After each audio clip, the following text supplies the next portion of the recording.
諦めろバルやからあんたらなんかじゃたばらってもかなわんクワバラクワバラクワバラ目にも止まらん速さくたばらんたまらん下がらん押し通すわがままそこだけには邪魔だ俺はもう一人のあなたサラちゃんカヤちゃんワンサカ嫁の国ワンダラ極途中になんだが4時44分待ったら4尺4分4分さながカビラジャパンから呼ぶ声がしたんならもう一人お疲れ様や入れた入れた入れた入れた入れた必死で吐いてた先で霧は晴れた猫と僕がうまく噛み合ったら痛みが重なったら心から頭目に似てゆくなんだか背中に今羽が生えたならば暗闇からさらば飛び立ってゆく体心から頭懐かしい暖かさ足元に今花が咲いたならば暗闇からさらば飛び立ってゆく体なんとだって生きるお前や君の中またの場や耳の中胸の奥についてるメロディーリズムに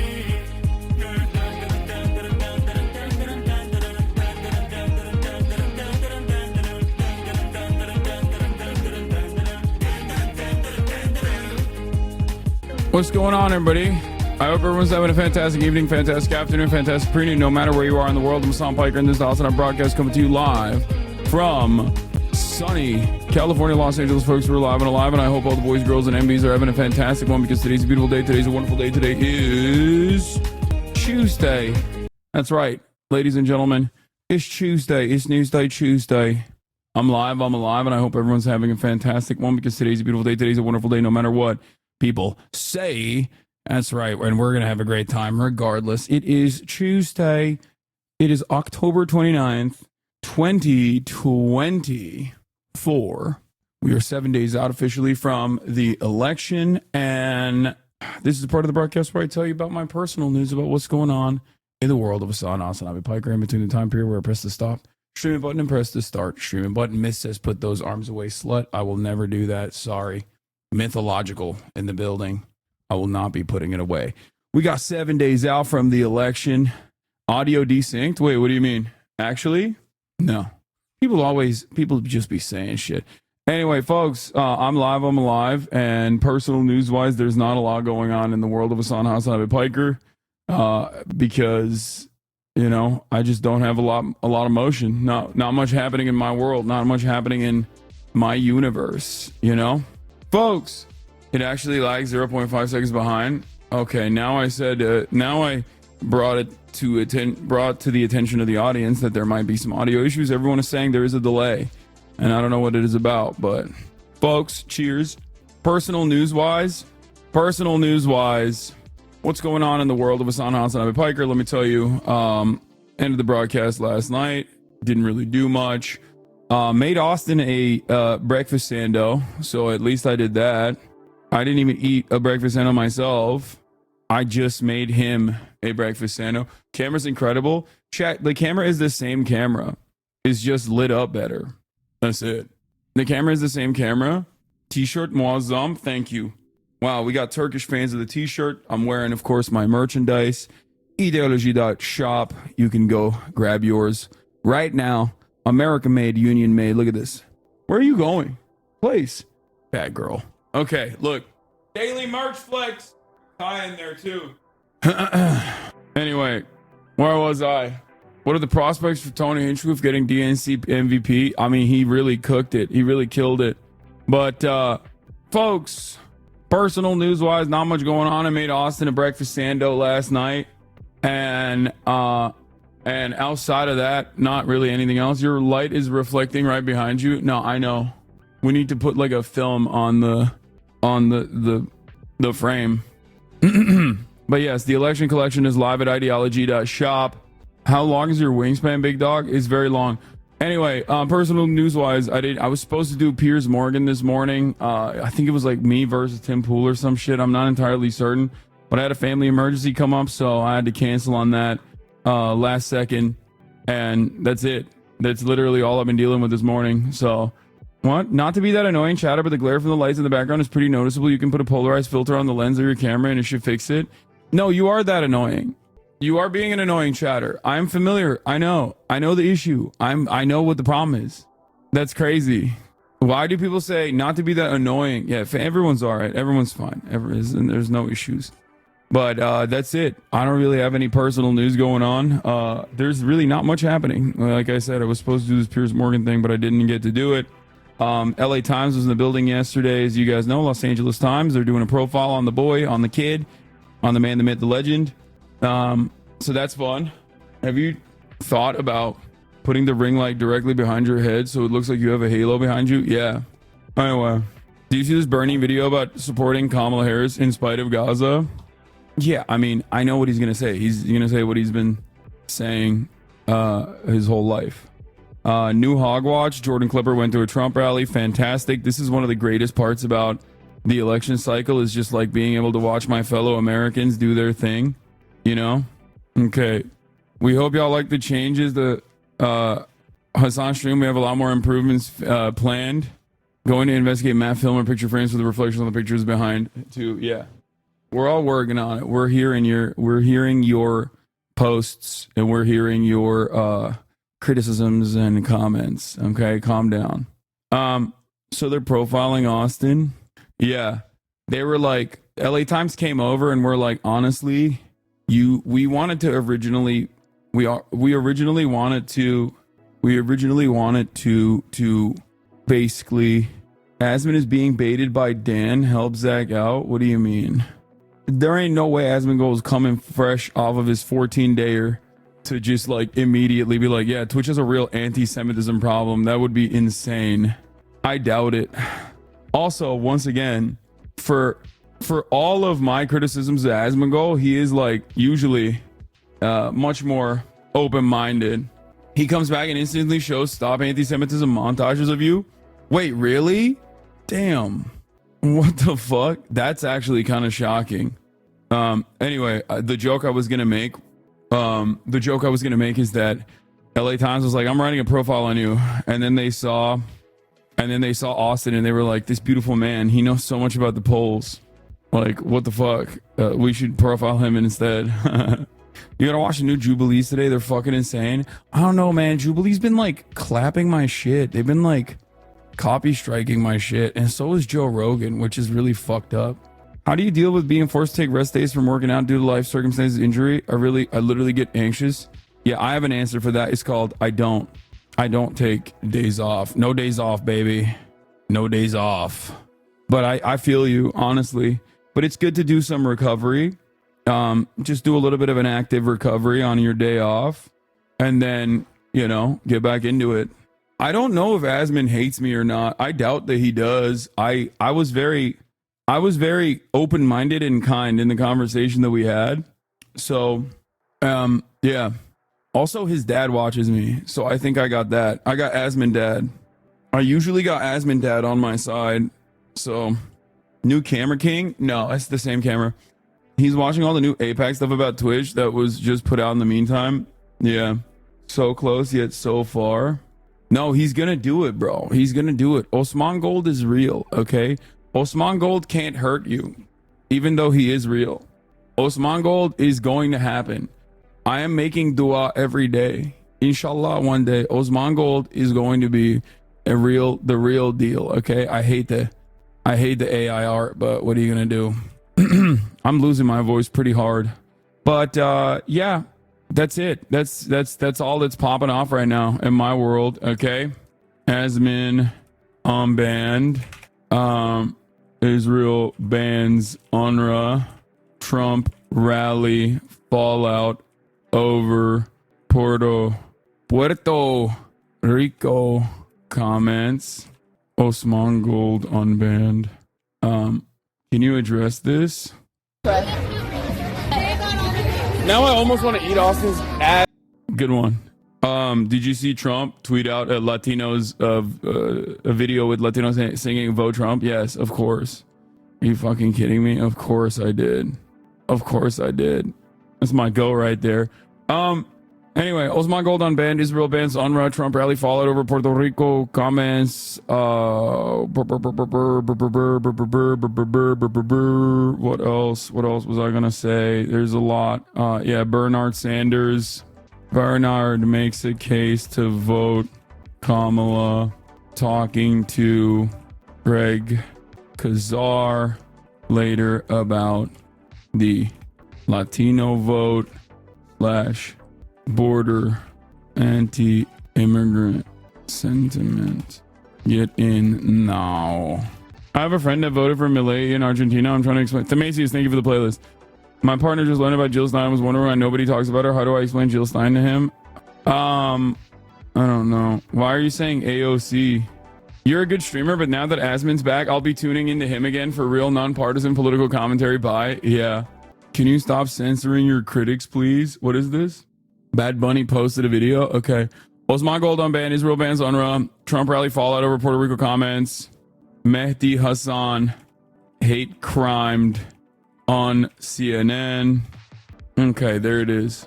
I have a friend that voted for Milei in Argentina. I'm trying to explain to him why the libertarian policies don't work. Do you have any examples of countries where libertarian policies have failed? Every country, including but not limited to Argentina. Even though in the case of Argentina, it's like, dude, that's such a long conversation. I can't answer that right now. I'm sorry. But Chile, look at Chile. Look at Chile. Pinochet, Pinochet, Pinochet, Pinochet, Pinochet. Chile, Pinochet, Chile, Pinochet, Chile, Pinochet. That's all you need to say. Just repeat that over and over again like a mantra. And before people say, oh, dude, his policies are going to work in Argentina, it's like, yeah, dude, that's inevitably what is going to happen in Argentina is that the IMF will help it in order to advance the agenda. I wanted to say this now. Fuck Hassan. Fuck Muslims. What? Wait, don't ban that guy. That was really funny. He just came in real cordial. Like, why did he come in like almost polite? I wanted to say this to you. Fuck Hassan, fuck Frogan, fuck Arabs, fuck Muslims. And his name is Arab Sukkahs. Arab Sukkahs. It's like, hey guys, I just wanted to get this off my chest. Says just like unrestricted Islamophobia, anti-Arab sentiment. Pieces out. Hey guys, just wanted to get something off my chest. I don't want to come across like a mean guy, but I really think Arabs are barbaric, and also Hassan and Frogan should die. It's like, damn, dude, fuck. What did I do for you, man? He saw this as a safe space where he would be heard. Yeah, I mean, it's true. Anyway, here it is, folks. This is the blast off. 25%. Hassan Piker versus 25 Hosquarters. Are those zinc cans behind you? Yes, they are. Doing a macro aggression. AOC stealing you bar for bar. We're losing the argument on immigration, so I need to tack right on immigration.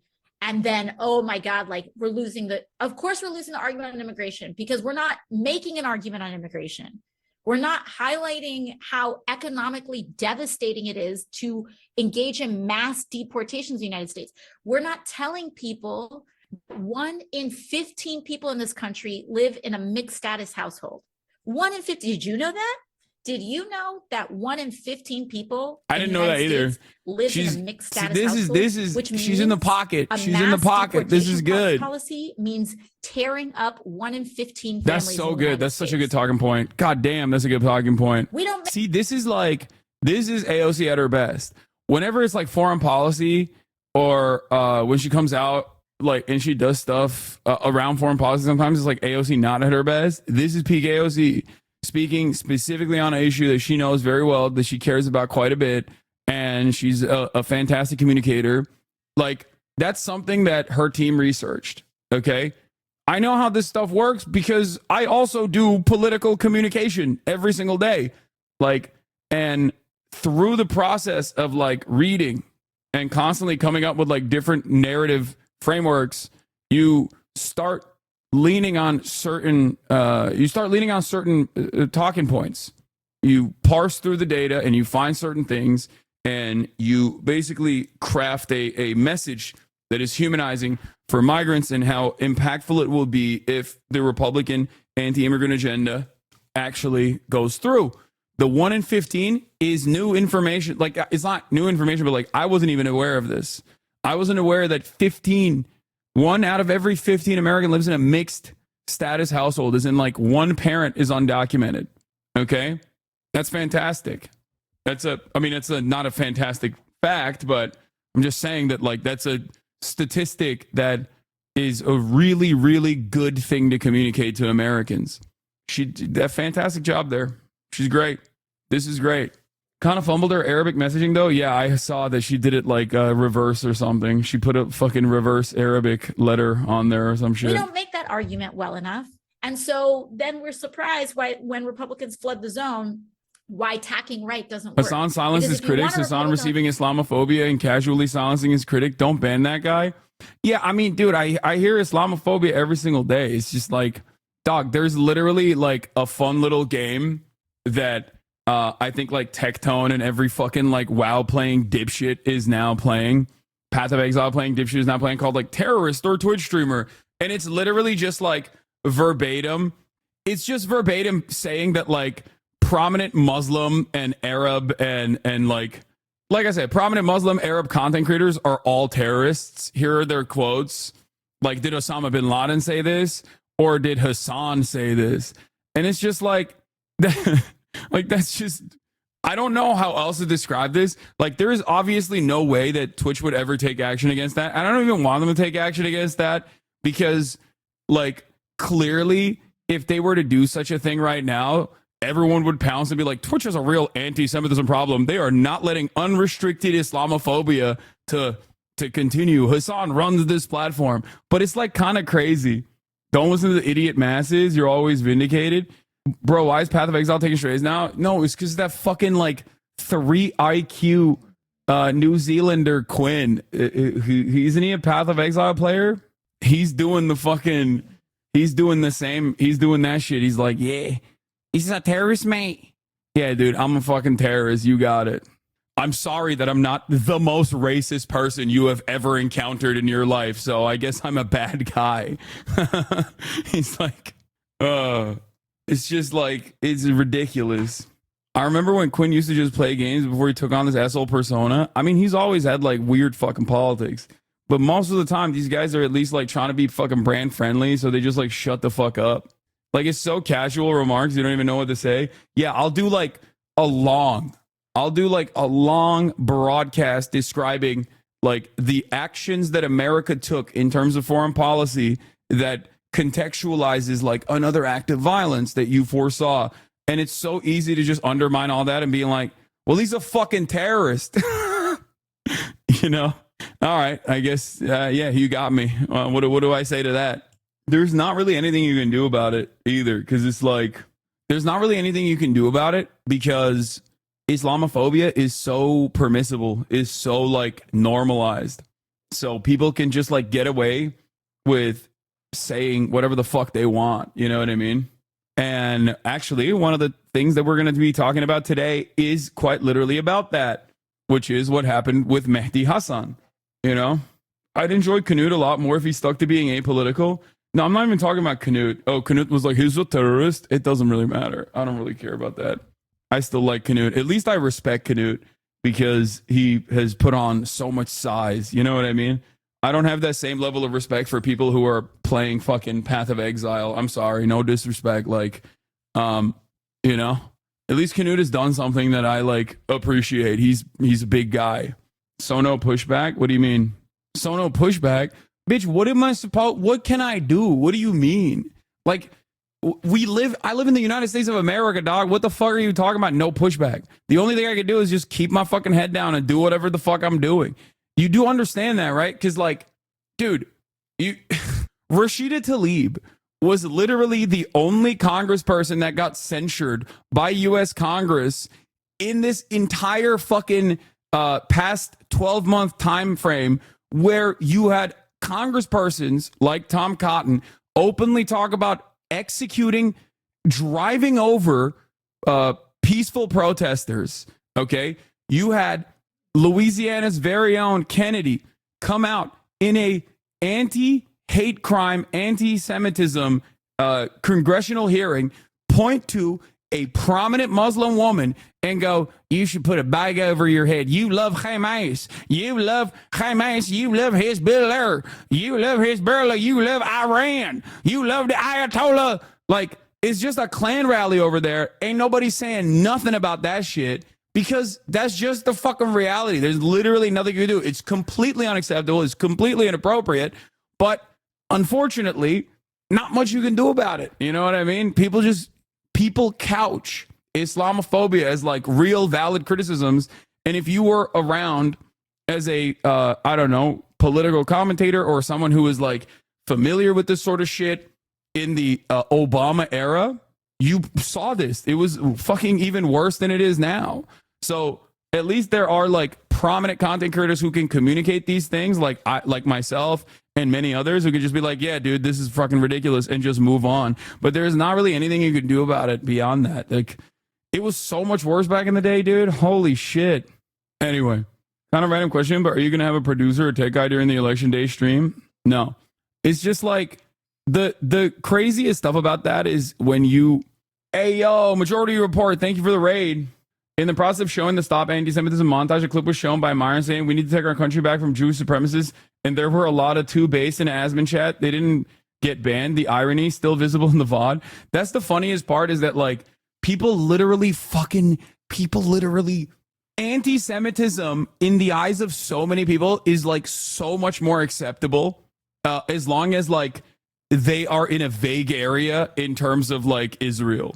Okay, especially if you say you are pro-Israel, you could just, and Asman is not pro-Israel, by the way, but I'm simply stating like a lot of these guys that make this like terrorism or terrorist or Twitch streamer type shit, like they will put real anti-Semitic or real like weirdos on there, and then they'll like slam on people like fucking Frogan or myself into that to be like, see, they're all a part of this group. And it's like, am I aligned with Myron from Fresh and Fit or Sneeko? Really? Am I? Because if you think I'm on the same side as those guys, maybe there's another thing that is tying everybody together in your eyes. You know what I mean? Maybe, I don't know. Maybe there's something else going on there that's just tying everything together. I can't seem to put my finger on it, you know? I can't seem to place what it is. A deranged divorce Italy fan called in a Majority Report Emma Sam and Matt shit on him for being an antisocial weirdo. Oh, hell no. Who's this? Hello, Thomas from New Jersey. Thomas from New Jersey. What's on your mind? Hey, how you doing? So I had a question to Emma about the Hassan thing. If you don't want to take it, I understand. But what Hassan thing? So like right off the jump, that's your first problem. What do you mean the Hassan thing? Nobody knows. Half the time, these guys are so invested in their fucking little echo chamber where they're like, well, you know the latest of the Hassan thing? And it's like, what are you saying? It's almost like, you know how like when transphobes will just like laser in on the latest trans technology or whatever, or the latest like trans athlete that won third place in the fucking Iowa hot dog eating competition or some shit. And you're like, I don't know what this is. And I don't care. And you shouldn't care about it. Why do you care? Like, that's a self-report, dude. Like, what do you mean, the Hassan thing? Like, why are you so invested, dude? It's crazy. It doesn't make any fucking sense. Ay. Asmongold watching fuck Hassan videos in front of 50K people. I don't. What else is new, man? What else is fucking new, dog? What are you saying? What are you saying? Who cares? There's nothing. There's like, oh no, let me guess. LSF is going to have a field day with some of the fucking choice quotes about how I should be banned or some shit. Yeah, I know. Your haters are hating on you right now. No way. The weird thing about Asman is that HasanAbi really treats him with all the respect in the world, and you genuinely try to show him. Yeah, but also Asmongold low-key also is reciprocative. He reciprocates that respect as well, if we're being real. Like, I don't think Asmongold is he shows reciprocity in terms of like charitability and being open-minded. So I've always said he's like kind of interesting dude for that reason. So the comment, and it's just a criticism, right? But the comment where Hassan says things like the Houthis are doing cock and hanging out with the captain, and they're doing what? It seems like propaganda. Hassan's interview with the Houthi guy. Hold on. He says, yeah, like, dude, this is the problem. Okay, you're opening up like a faucet of like weird shit that most people don't know. You're coming across. You know, okay, I'm gonna bring this back to like transphobia once again. because it's like a very noticeable pattern of insanity that when you're in it, you don't recognize, but when you're outside of it, it's like pretty obvious. What this chatter is doing on the Majority Report right now is kind of like having a random guy come up to you and be like, did you know that like they're chopping children's penises off? Did you know about this? Like, it's like obsessive. It's obsessive and it's weird. And like most people, even in the space, most people like Emma Vigeland and Sam Cedar, who even know me, are probably not aware of what the fuck you're talking about. You're like panting and excited to be like, did you know that this is what's going on? It's like, it's not like, it's a very weird thing that you're doing. And I don't know how to, like, I don't know how to describe this to people. Like, maybe, hopefully one day they will understand that like this kind of shit is like visibly off-putting to most normal people, but I don't know. He won't call them hostages, right? What is he they are saying? hostages, let's be real. And he says Dude, they're hold on. doing I cock, have they're no partying. context. I didn't see the Oh, okay. interview. I have none of this context. You On so you principle, called it a great interview and told everybody they should watch it, but you didn't watch it. no, I saw a clip of it. I saw probably 2 minutes of it. I didn't watch the full context. I don't watch Hasan that much. I'm friendly with him. So I like his then one politics. small Hold on. question then, Hold on. Okay. On principle, I agree that we should be learning more about Houthis, about Hezbollah, about resistance groups to that's a good Israel, answer. because this is a region that the West, and particularly the United States, has been exploiting for its oil, for its resources, and has been waging wars in that area. We killed Like, I love your content and it's helped a lot in the formation of my empathy as I left my bigoted home years ago, but I am not online enough to comprehend or care about these weirdos. I'd rather just enjoy your content and live my life in the rest of the world. Yeah. Yeah. Bro is not even talking to a bus driver. He's talking to Sam Cedar, and Sam Cedar's like, what the fuck are you on about? I know. Like, these are people who are at least like more knowledgeable about the issue, but this guy is just like panting and trying to fucking, you know, it's just like, I want everyone to live well. Okay. I want everyone to live well. I want everyone to be able to have health care. I want everyone to be able to have like a fucking meaningful existence on this earth. Okay. We don't have a lot of time here. And I do, like, none of my haters will ever fucking hear me when I say this, but I do genuinely want them to stop doing this. Not only because it's like obviously self-serving, because it's like fucking ridiculous to have to deal with this all day, every day, but it legitimately is better for your mental health if you stop doing stuff like this. Like, this is not a healthy fucking way to exist. Okay? It's not. Like, you're ultra hug boxed, ultra echo chambered, ultra online. You're going to come across like a fucking weirdo amongst normal people. up to 1 million people in Iraq. We are midwifing a genocide in Gaza. And so understanding where they're coming from is very important. And I think it's Western chauvinism to pick apart their ideology from the outside. Oh, there. Okay. Yeah. Okay. Well, I would just say you should watch the interview because it is propaganda. He doesn't do those things. He compares them to the number one I don't care. Character, superhero character, guy with superpowers, number one anime character, and then says things Sick, about the bro. hostages. I think you should go watch it. Let me ask you this question. He's comparing them to a character.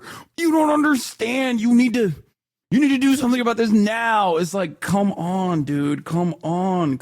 Come on. Oh my God. Why did little bro think anime was a solution to a losing conversation? He's not thinking. He's just horny. Question. Okay, Let me hold on for a second. I'm curious. What do you what do you think is behind, like, let's say when like Richie Torres right now apparently is really focusing on attacking Hasan. What do you think is behind this? Like, I mean, we have hours and hours. I mean, for the first 6 months of this of Israel's assault on Gaza, for instance, I could name to you the names. I could actually identify IDF spokespeople. I can't even do that with American military spokespeople. I can't do that. Like, I mean, but they were on our TV so often. So what is like, and I think would you concede that? Yeah, that's wrong. Incredibly often, hold on, that they are not challenged by these hosts of these shows that go out to millions upon millions of people? It depends upon the show. But I mean, you wouldn't refute that. Like, I mean, we're talking hours and hours and hours and hours and hours. Maybe not all shows, but the vast majority. No, that's true. I wouldn't refute that. Okay, But so I'm curious. No, I'm curious though. What do you think the obsession is of this? Because we didn't, the amount of phone calls that we got for any given interview with IDF spokespeople was rather limited. I didn't see Richie Torres or really anybody for that matter go after any type of journalists who were not questioning. I'm just curious, what do you think this blowback is? Like, because from my perspective, without really, to be totally honest, knowing. Law, the latest clip on the Reddit is about how you made Austin uncomfortable by showing him terrorist propaganda. They're saying it's another Nick situation, Lemafayal. Yeah. Austin, who is my podcast co-host, one of my closest friends, on this broadcast, like on this in this entire space, who knows my entire family, who literally sits with me and does political commentary in that same broadcast for 4 hours, was uncomfortable being next to me. Like, that is the level of like, this is how it works. This is how you get other like parasocial losers to basically view a situation that is objectively the opposite, right? Like, you can psych yourself into just believing something that is so stupid. Like, that's an insane thing. If you want to understand like Reddit brain syndrome, this is a perfect demonstration of it. Hasan, his insistence that it doesn't matter if rape happened on October 7th is insane. Dude, I said that doesn't justify genocide. Are you moving away from the camera? I have 4 more. Are you? Austin is escaping. Like, I'm very clearly joking. He was getting up to get fucking sushi, dude. Like, that's an insane thing. This is the funniest fucking thing to clip chimp, to be like, yeah, dude, Austin is really scared. Nah, he's got no motion. He sucks. Like, this is a day where Austin was on camera for approximately 4 hours talking about politics, including, but not limited to, everything. Trying to make sure he's not next to NMP clip in Congress. Miss said he'd be in LA this week and might not go on Hasan's stream. Was he invited to be on? No, and if he was, he would 100% go. Guy has no shame.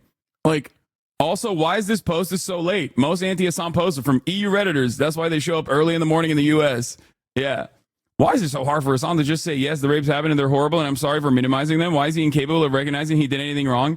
Why would I turn around and fucking act like, excuse me, Kaya, what the hell is going on? My mom is in the background, so she's so spoiled around her place. And this morning, I did actually work her out. So I don't know why she is behaving this way. And clip it. Kaya is uncomfortable. Yeah, clip it and ship it, boys. They do not like that you have friends like a normie and they're alone in their basements. Anyway, the reason why I pointed to that is because it's so fucking weird that like you can try to clip something that is so the opposite of reality and people will still believe it on Reddit as long as it corresponds to their personal biases. They did this with Nick Pollum and now they're doing it with Austin, which is even funnier than Nick Pollum. I love Nick as well. And Nick was also ironically staying at my house at the time. But it's hilarious that they're like, nah, Nick actually hates him, but he's like scared of him and his fan base. And it's the same principle behind like Austin, who is my fucking podcast co-host, okay? Co-owner of the podcast that we do together. Like, that's an insane thing. Didn't Nick ask you to teach him about stuff? Yeah. Anyway, let's continue. Too much about the principle. It's just, I find it fascinating that we have now turned that the whatever you want to call it, what is it, Hasbara or Hasbara or the push by Zionists now is all second or third order stuff, as as the images keep rolling in, as we see people burned alive in tents, as Israel a year into this, they have literally killed the people who would negotiate getting the hostages out. They have all but abandoned, and certainly I'm not speaking, this is not me, this is not conjecture, this is just from Israeli reporting, abandoned any attempts to get the hostages back. And now, like, the number one thing that I see coming out of Zionists is about an interview that Hasan did. Nobody believes it. They all watch the full stream, hate watching. They have the full context. They're just jerking off via Reddit comments. I know, but like who does this like actually change the minds of, right? Like, what happens? Someone goes, wow, a lot of Hasan's close friends seemingly hate him. So then what happens? Like, next week he's on, or the next day he's on the broadcast, and then we just move on. I think they just really want to frustrate you and take your time up with drama. It's because you force Austin and Nick to come to your stream and watch top of the hour ad break. Okay, dude, get with the program. I'm not running ad breaks no more. But you can still subscribe at the top of the hour if you would like to, for $6 or for free to support the show, and also be able to send me links. It was the 2 weeks of mainstream media coverage that tilted them. Yeah, whenever I get motion in mainstream media, they lose their minds and they start going. My normie friend legit was like, wow, I've been kind of put off by Hasan lately. I saw some clip where he was like laughing at rape, and then he had some terrorists on his stream. I spent a good while deprogramming him after that, but it still does happen to some good people. Yeah, I mean, I'm sure most people do not have the capacity to seek out additional information, but it's not the end of the fucking world, dude. I don't even fault people for hating me. There is so much fuck Hasan content that is completely out of context everywhere, online, non-fucking stop. The only thing you could do is just point to the stream, okay? Come in and see for yourself if those are the things I believe in, you know? There are also videos where I go through the context of a lot of these things, including, but not limited to, on my YouTube page. For every like fuck Hasan video, there is a video where I like very clearly describe what I believe, right? And you can just point to them on that shit. Like, you can point to like YouTube videos to see the full context of everything. Man, I saw a TikTok comment that said, you posted the Jewish person on a pike, normies are not paying attention. Yeah, I mean, there's gonna be people that are fucking insane. They believe like insane shit. That's it. I'm glad I watched you before watching Abba and Preach. They had a video where they were looking at a clip chimp video view that made you look transphobic. Yeah, it's really funny that like there's hella people that will be like, Hasan is transphobic. That's what really pisses me off. What really pisses me off is that when people will take something that I don't believe at all, or will make it seem like I believe the opposite thing that I actually believe. That actually does piss me off, because it's like, come on, dude. If it's something that is in line with my values, it's one thing. If it's something that is in line with my values, is one thing.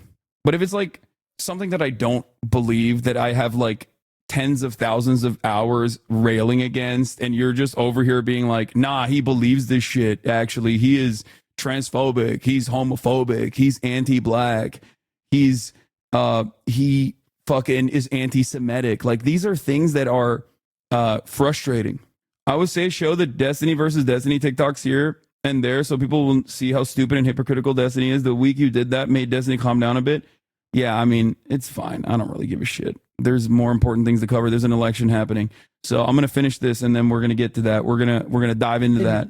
6 months ago. 9 months ago, who I'm now, apparently the kid wasn't even Houthi. Apparently the kid was just participating in the blockade, which was extremely righteous. That these resistance groups The funny, not funny, but like the crazy thing is they're going to get this fucking kid killed, okay? At this point. Like, all these like dumb Westerners are going to get him in trouble with either the Ansar Allah administration that has already arrested him before, or America. You know what I mean? He's just going to get fucking killed. And then what? Okay, you got it. You killed another 19-year-old in Yemen, you know? Just another fucking Tuesday. It's really, really, really frustrating that kind of dumb shit like makes people feel happy and excited. Like, your life still sucks, you know? in the area. But wait, I'm just curious. that- What do you think accounts for that? Like, why is Richie Torres focused on this 8 to 9 months after this interview was done? What do you think that is? It's the Twitch. It's what's going on with Twitch is the reason why it's come back. You say, tell me Richie Torres is a big Twitch fan? No, it was a big deal then, and it was talked about then, but it died. No, it wasn't. No, it wasn't. The only people that talked about it were talking about it in positive terms, or it was literally journalists that were reaching out to be like, hey, can I get his contact so we can also interview him? No one gave a shit. Y'all, this, again, it probably popped off in your Discord. It probably popped off in the subreddits that you visit. But, like, no, it did not reach, like, broader fucking consciousness in a way that you want to present it as. Okay? And that's what a lot of people don't understand. Like, what you see in your hug box, what you see in your echo chamber seems so real to you. And then you were ripped away from that in a brief moment when you are either outside and trying to explain this to like normal people and you realize like, no, most people don't see it in the same way that you do. And with Frogan saying the thing about soldiers with PTSD, I don't the know spotlight's who he on is. Twitch, and that's one of the most blatant things that's been done on Twitch. That's why that gets brought up. You know what I would suggest to you? One comment. Let me suggest make a suggestion to you. Instead of getting super involved in these in Twitch dramas, if you want drama, go and watch some of these videos and get involved in the actual yelling dynamic. about the Estel state and how they hate brown people. Well, I mean, I think you should do. I think Sure. you should. If, Talk to a person in real life I about would. politics. I would. I mean, Calling people trust fund kids, and the only people who are angry about this are trust fund losers, and all the things that was said this. I week think by you've Emma. lost the thread already. You were okay for about 10 Yeah. seconds, but then you went off. Look at the first order issue.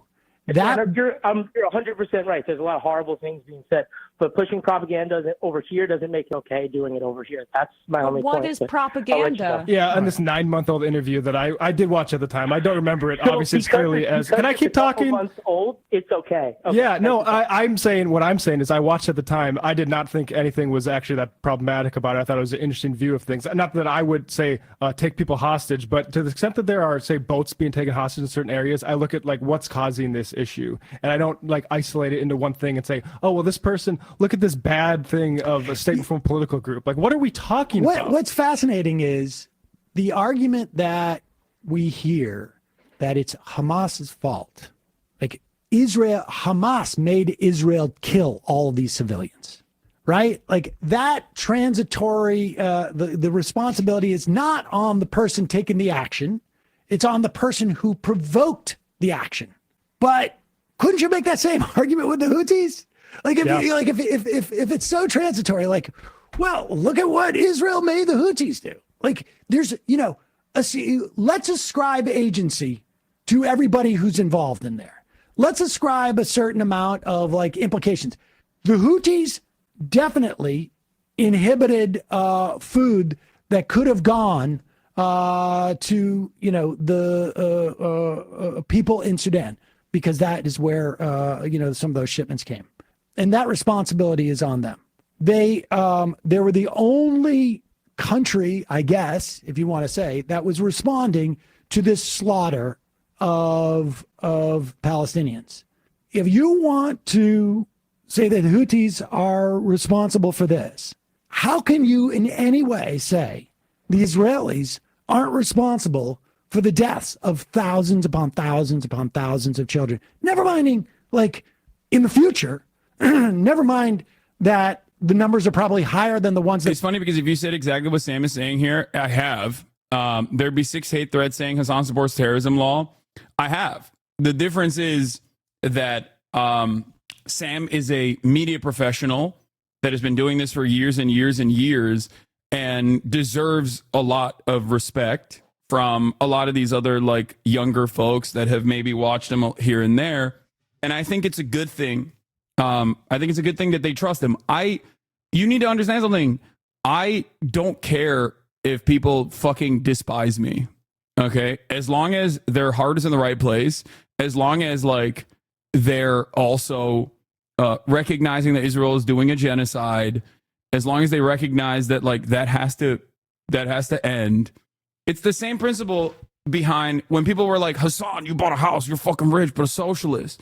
Hasan, you're rich, but a socialist. Like, fuck you. How does that work? It's like, no, it's good. Remember the conversation I had with Ethan when I was getting fucking yelled at for buying a house? And one of the things I told him in one of the first ever Leftovers episodes was like, it's healthy to not like rich people. I think getting mad at me is, you know, probably not the most appropriate venue, right? I think it's kind of silly, and only time will show how silly it is, and time has shown that it's a silly thing to fucking yell about. Okay? Having said that, however, I think it's, you know, keep that energy for wealthy and powerful people, and the disdain you have for wealthy and powerful people across the board. You know, the issue is a lot of these people are not mad about the power imbalance or the way that society is designed to churn out certain results that help the super wealthy. They just don't like that I am telling them that shit is fucked up and also have become successful in that process. And that's what's sad. That we even quote at this point. Never mind like the massive trauma that these children, half of the population there under the age of 18, are going to be subjected to over the decades. Somehow that's not the responsibility of Israel. Somehow the 70 years, 80 years now of nearly 80 years of essentially occupation, or, you know, you want to call it, Warsaw Ghetto style blockade around Gaza, however you want to characterize it. That's all not Israel's fault. And Nicola writes in, fundamentally, Hasan was trying to humanize a 19-year-old Yemeni kid who's known genocide most of his life. He didn't elevate some monster you people are crying are lost in ideology. And that kind of sums it up, because I guess I just learned, you know, recently that wasn't even a kid that was Houthi. He was just a Yemeni kid that was participating in resistance. I'm sorry, so even if he was, the question Hasan asked, which is like, sure. What about anti-Semitism? You agree that's bad? He's like, yes, like we agree that we don't want to get... That's the other part of the interview where I like directly asked him about like Jewish people, whether he's a Houthi or not. You know what I mean? What am I supposed to do? Fucking dunk on a... Like they just want me to like debate a 19-year-old in Yemen who does not speak English, who has, once again, only known genocide his entire life, only known famine his entire life. I am supposed to assume that he is lying.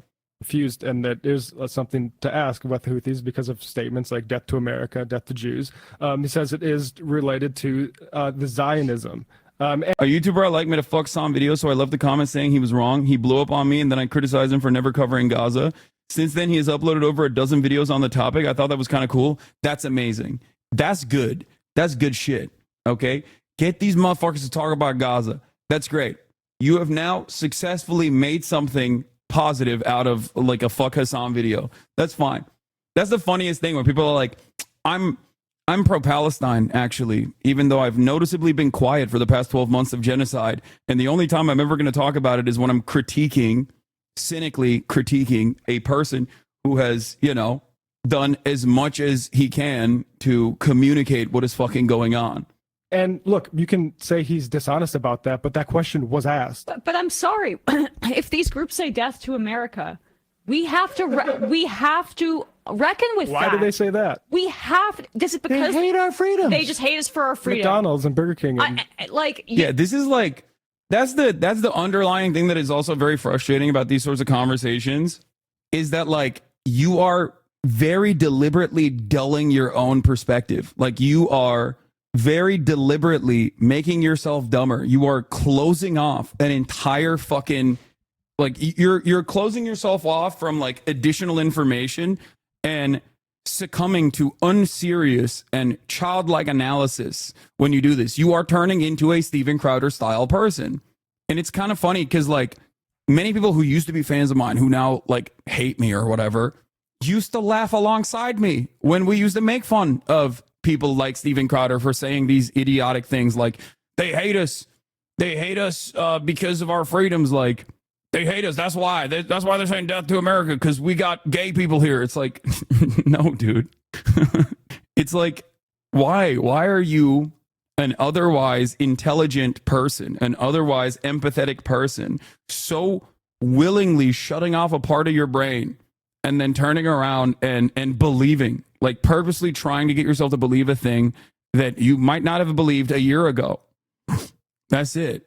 Playboy and stuff. That we have to recognize that. First of all, the assumption that this kid was Houthi when he was just Yemeni and participating in the blockade, you could argue that that's a little racist. Secondly, if they're saying death to America and they're saying horrible things, we are the world's superpower. As I mentioned, we have like just take the last Great century. Britain, France, other imperial powers carved out the Middle East for their own imperial interests, and then post World War II, the United States basically took over the mantle, and Israel has been a big part of that policy.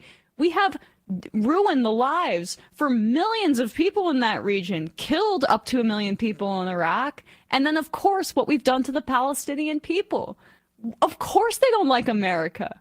And if you can't deal with that, you're a little baby. And then you don't really want to deal with, I think, the reality of what we mean as a global empire on the world stage and the kind of resistance that's going to come up. And it's not going to always be resistance groups that have our exact ideology. I wish that there were more secular. It's not always Mandela. But Barghouti is in a Israeli prison and has been there for 20 years. Where is the Palestinian Mandela? He's locked up, dude. That's why. Well, so like this helps what this kind of framing about Muslim and Arab people in the region engenders is that flattening of the power dynamics here to make it as so they're just basically all anti-Semites and bigots and America haters, when they are actually responding in ways that they can. And some of these groups are good and some of the tactics are wrong and some of the groups are bad. Some of the tactics are good. Who knows? Whatever.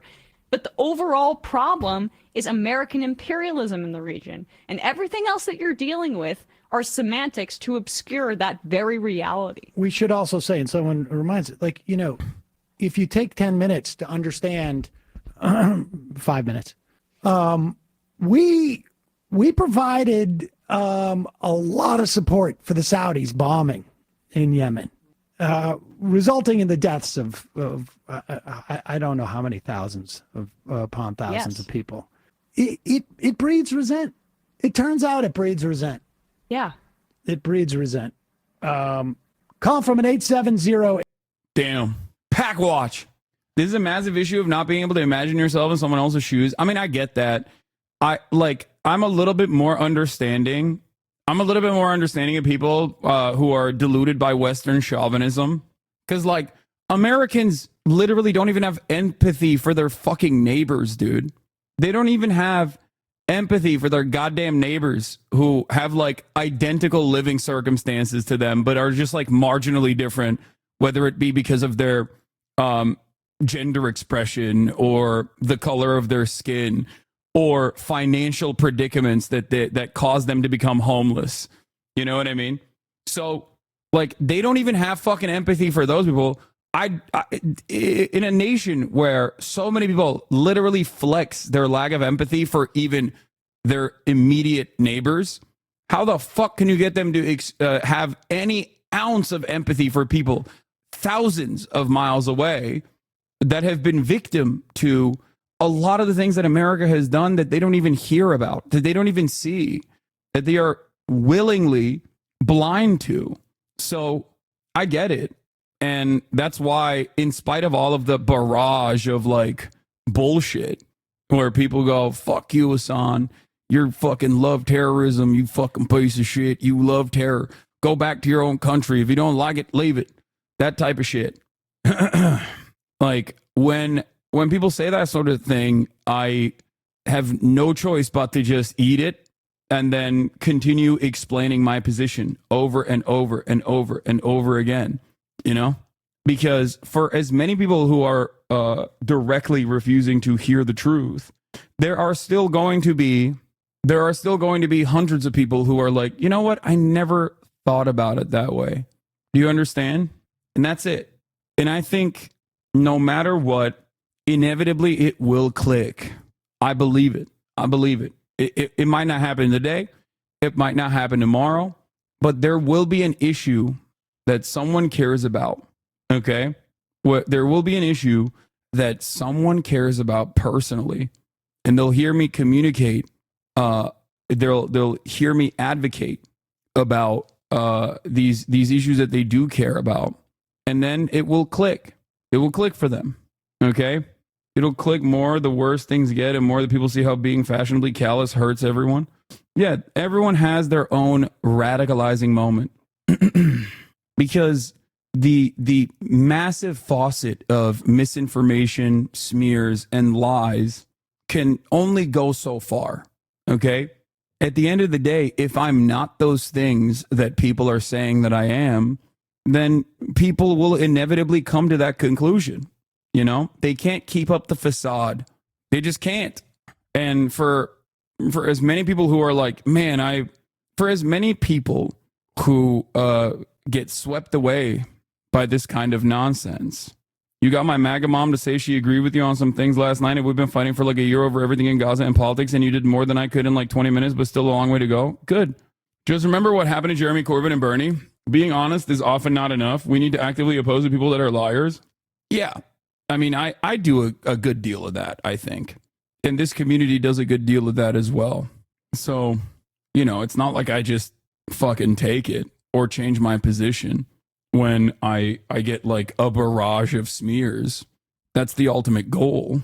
But yeah, let's get back to the election, which for those of you who are not familiar is going to be in 1 week. Joe Rogan turned down Kamala Harris' podcast interview over campaign demands. From what I understand, there's an update to this. Joe Rogan came out and made a statement as well. Pastor Joe Rogan is also now tweeting after his interview with former President Trump, saying the Harris campaign offered for her to come on the podcast, but only for an hour and not in studio. Rogan writes, I strongly feel the best way to do this is in the studio in Austin. My sincere wish is just to have a nice conversation and get to know her as a human being. What do you make of that? And given the massive size of his audience, how significant would an interview with Rogan be at this stage in the race for Harris?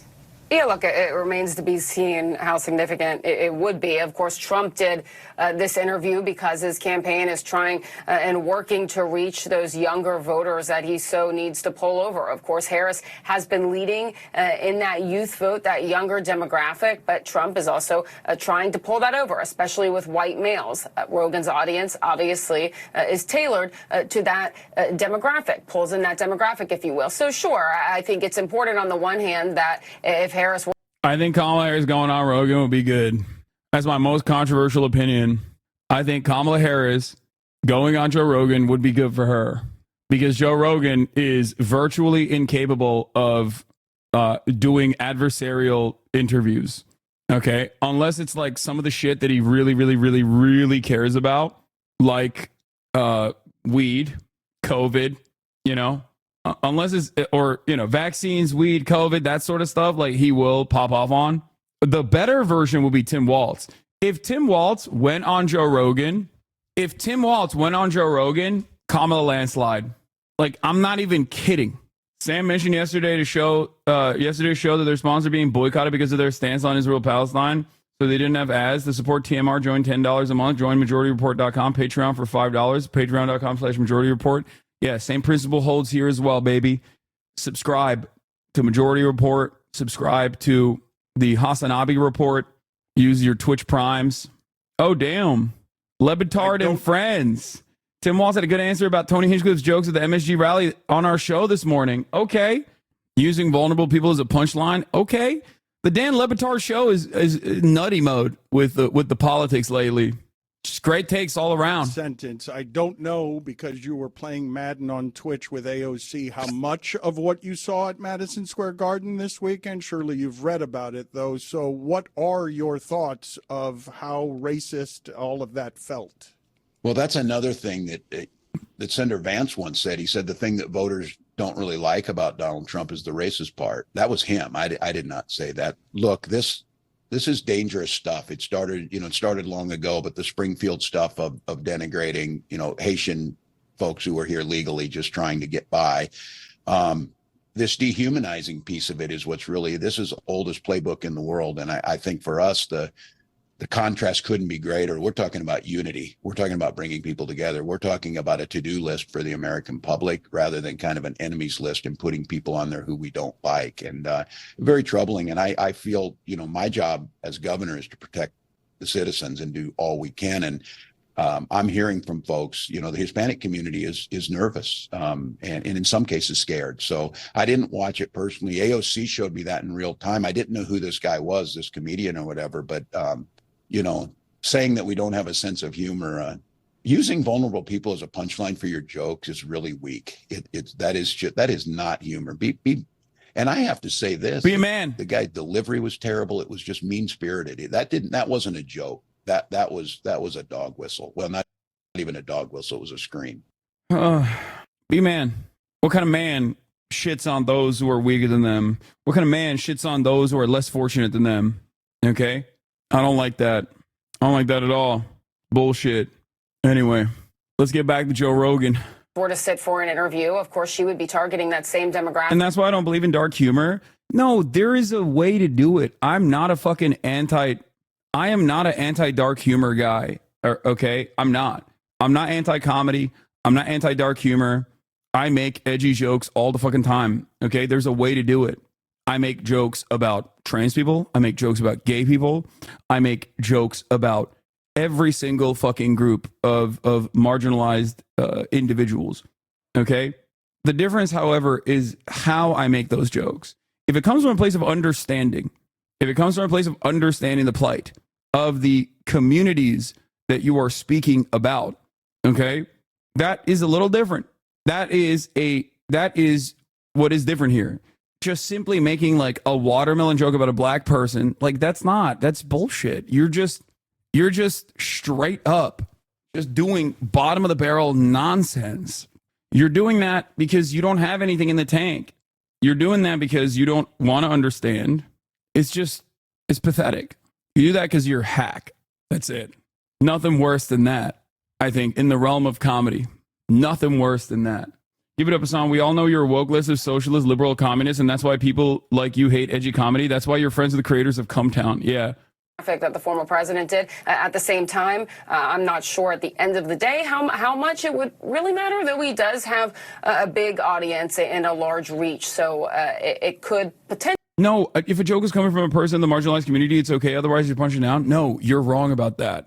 You're wrong. This is why I think bold declarations about like what kind of jokes are permissible from the likes of like Sheltered Rosebud and many others in this community are the exact opposite of the commentary that I'm making. Okay? That's not what I'm saying at all. Please stop. Let's just not even talk about this any longer. Especially because like, let's be real, a lot of neurodivergent lefties here, not exactly joke understanders, okay?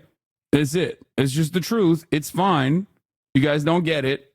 That's why I spend a whole bit of time trying to describe to you the process of like why certain things are funny and explain to you what a joke is. Why in the world would you want to make fun of marginalized people? Oh my God. Because I hate them. Okay? That's why. That's it. That's why. Yeah. Like, I am not in the business of just like constantly being a fucking joke police. It is so stupid. Okay? Plenty of people who are not a part of the in-group make jokes about an out-group, about a marginalized community, as long as it is coming from a place of understanding, as long as it is coming from a place where they recognize the hardships.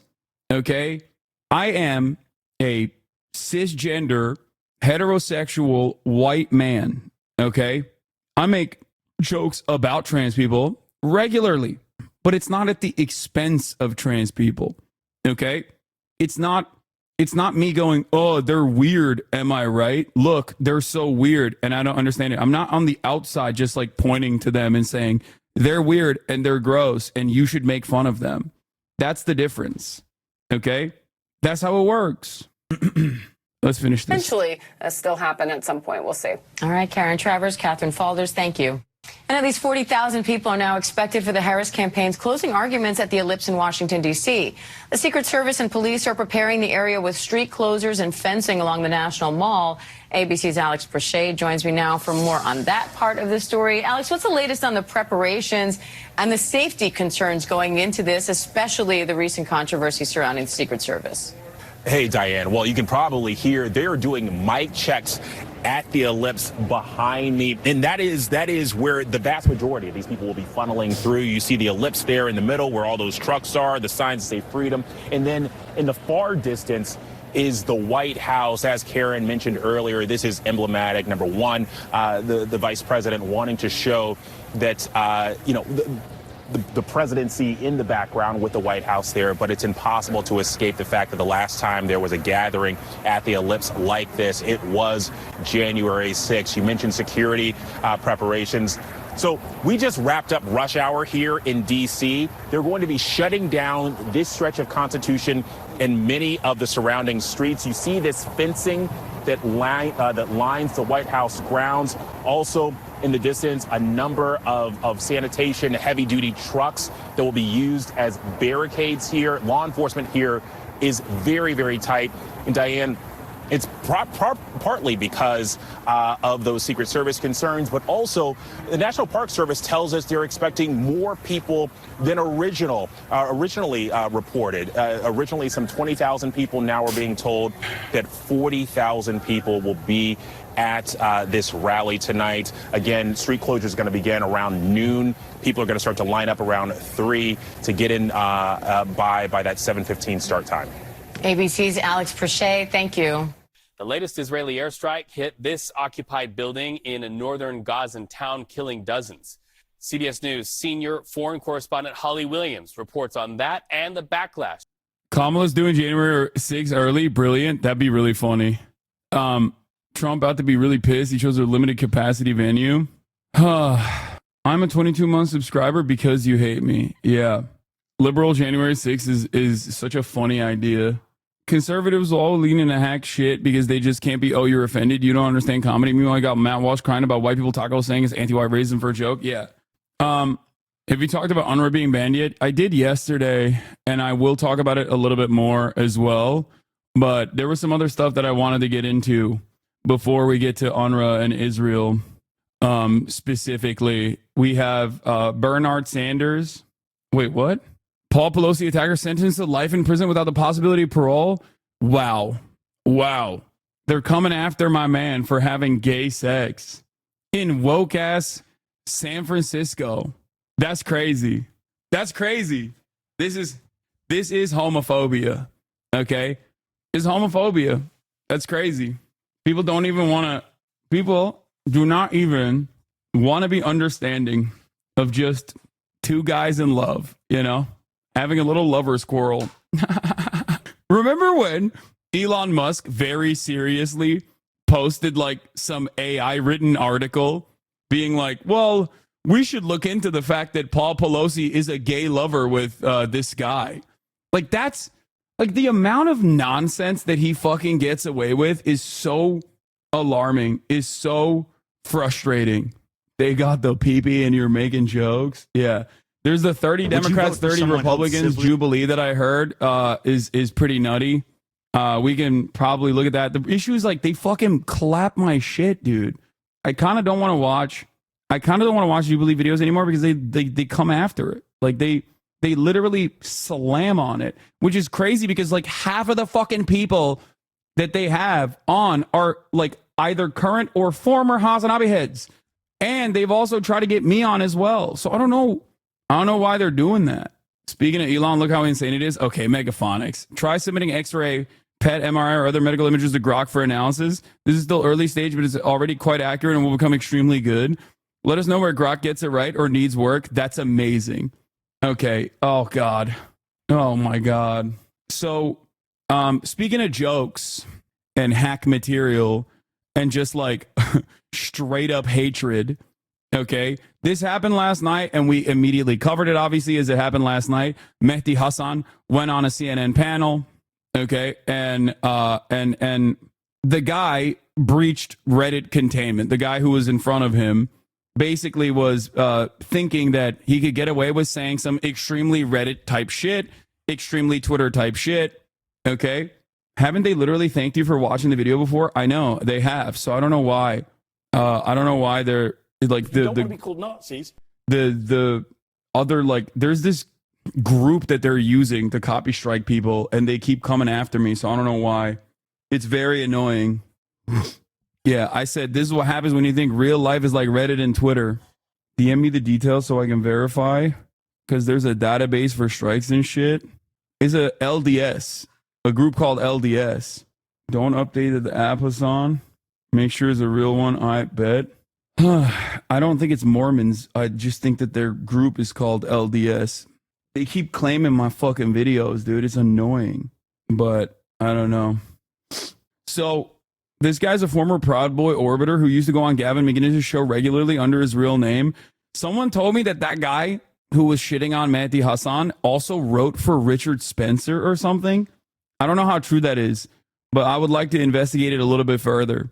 But point is, Mehdi Hasan is on a panel talking about fucking racism from the Trump Nazi rally, okay? And look at how the conversation falls apart so quickly. If you don't want to be called Nazis, stop doing it. You've been called an anti-Semite more than anyone else at this table. Yeah. And people would sit there and, no, by me. I never called you an anti-Semite. Okay. I mean, I'm not sitting here saying I'm a supporter of the Palestinians, so I'm used to it. Yeah, I hope your beeper doesn't go off. I'm a supporter of the Palestinians, so I'm used to it. Well, I hope your beeper doesn't go off. Now, that is probably one of the most commonplace fucking things I've heard since Israel did its terror attack on Lebanese soil that many people celebrated, like, openly. Okay? So many motherfuckers celebrated that shit. And it was very frustrating. It was very, very, very frustrating. Okay? But look at this. Look at why this is considered permissible. Wow. You should not. No, did you just say I should be killed? No, I did not say that. No, I did not say that. Hold on. Did your guest just say I should be killed on live TV? I said I hope you're... Let me just stop. You said you hope my beeper doesn't go off. Because you said I'm a supporter of the Palestinians. Hamas? Guys, let me stop. Palestinians. Are you? Am I what? No, of course I'm not. I apologize. Are you a racist, violent person inciting violence against me? Ryan, that's disgusting. That is completely. No, I apologize. Good job, CNN. Let's have first block say the Muslim guy should be blown up. I apologize. On TV. Don't say then I apologize. You literally. I thought you said Hamas. You didn't think I said Hamas. I said I supported Palestinian rights. Yes, I did. Why? Because when you hear what's funny is Rudy Giuliani said this yesterday, so you're a great guest to be here to defend Rudy Giuliani. I wasn't going to entertain nonsense today, and so at this point, this is what we're in now. This is America in 2024. Here's what I will say. Forget the racism. That's right. I should die. I didn't say that. You said, die. what does beeper mean? Don't give me a fake I did not say you should die. Why did you say with my beeper? What did you mean? What did you mean by the beeper? What did you mean by the beeper? No, you didn't. You said, I hope your beeper doesn't go off. Ryan, stop talking. At least have the guts to support your racist comment. I'm so sorry. I gotta bring it back. This is why yesterday's rally was disgusting. Don't call us Nazis, but I'm going to threaten the brown guy as a terrorist and kill him. Because I didn't ever say Donald Trump was Hitler. But do you know who stood on a stage yesterday and said, I want to come to the Nazi rally? I don't have to make up words and call you something. You're saying it for yourself. And what you just said right here, apologize. Now, there's something going on here that you have to understand. He is a Republican. He is like a Republican guy doing this. So now liberals will say, wow, like this is unacceptable. The problem is liberals have also kind of played a role in normalizing this kind of sentiment. Like it's not that shocking when you have Biden's State Department anti-Semitism czar Deborah Lipstadt saying this exact same fucking joke, basically, on a panel. After October 7th, there was a feeling around the world that Israel is weaker. And in the... You want a beeper? Like that's the thing. Like this is something that like people can be super callous about. This is something that people can like very openly be super callous about. And there are many other instances where directly on CNN people have done this sort of shit. And you know, I think it's like Reddit and Twitter breaching containment for sure. But beyond that, it's good that there's like at least some level of pushback. Okay. Is that a slur? I've never heard that word before. What do you mean, beeper? No, it's not a slur. It's just basically saying like you will be extrajudiciously assassinated by the state of Israel. That's what you're saying. When you make that joke, when you say like, oh, wow, your beeper is running, which many people did about fucking Rashida Tlaib as well. And every single person that's like openly pro-Palestinian, especially if they're of a Muslim background or if they're from the area, if they're Arab, like people just go crazy with that. Every single Arab and Muslim content creator that is pro-Palestine has received those jokes a million times over. I don't know how many people we have banned in the aftermath of Israel exploding 2,000 fucking pagers, killing a bunch of like first responders, killing a 9-year-old girl, and many others. Like it's so incredibly commonplace. It's just, that's it. And that's the reason why I think this person is like very that's the reason why this person is like very cool, calm, and collected, and dare I say shocked when people call him out, when he realizes, oh, this is hostile. Look, you just say I should wow. You should not. No, I Did you just say I should be killed? No, I did not say that. No, I did not. yeah, look at his face. Like, look at his face when he realizes, like the moment that he realizes, like, uh-oh, like he's having a little panic moment. I'm glad that there's a little bit of pushback at this point, but I think that, you know, part of the reason why they're doing it is because it's gotten so completely out of hand. The other clip of this joke got ha-has, this time not so much, but then on Twitter, he's trying to play this off as a joke, of course. Yeah, I don't think it's just Twitter, Reddit and Twitter. Rich Lowry, him, Tony Hinchcliffe, and everyone that's part of the MAGA movement all say this stuff behind closed doors and are waiting for Trump to get elected for this kind of talk to become normalized. This kind of talk is normalized especially against Arabs and Muslims. What do you mean? I can give you a million examples of this shit. Former TV booker explains that this is a major issue for network TV. CNN just removed a far-right panelist for a racist remark as progressive commentator Mehdi Hassan. This was the right decision, but as a former TV booker, what happened is a part of a much bigger problem. Before going independent, I used to be a producer on The Hill. Like all mainstream media shows, we were constantly trying to have a balanced panel discussion. But we always had a problem. It was very difficult to find Republicans who weren't crazy. Frequently, my colleagues would book right-wing commentators, and as someone who'd come out of conservative media, I often had to review them before they were put on air. More than a few times, people who were alt-right activists were booked before I removed them. Other times, we couldn't find anyone who was actually qualified to talk about the news of the day in a non-frothing manner. We had people offered who had made racist remarks, people who had stalked women, etc. The Republican media, meanwhile, made zero attempts at balance. We also had several commentators who expressed Christian supremacist ideas, which meant, of course, that they couldn't possibly add anything useful to Israel or Islam. This is what happened to the very long-suffering Abby Phillips tonight. The biggest beneficiaries of affirmative action in media are Republican commentators. That's true. The MSM are desperate to find anyone who can engage in civil dialogue without filibustering or collapsing into bigoted rants. This is why you often see the same Republicans everywhere. Republican elites have a huge quality problem on their side, but they don't care to do anything about it. That's because they realize that engaging in informational hygiene would shrink their very unstable coalition. They've chosen extremism and never get called on it. And it's true. Okay? And especially when it comes to like Israel stuff, especially when it comes to Israel-Palestine related shit, liberals say the same exact unhinged things as well. Look at Bill Maher. Bill Maher says stuff like this on a regular fucking basis.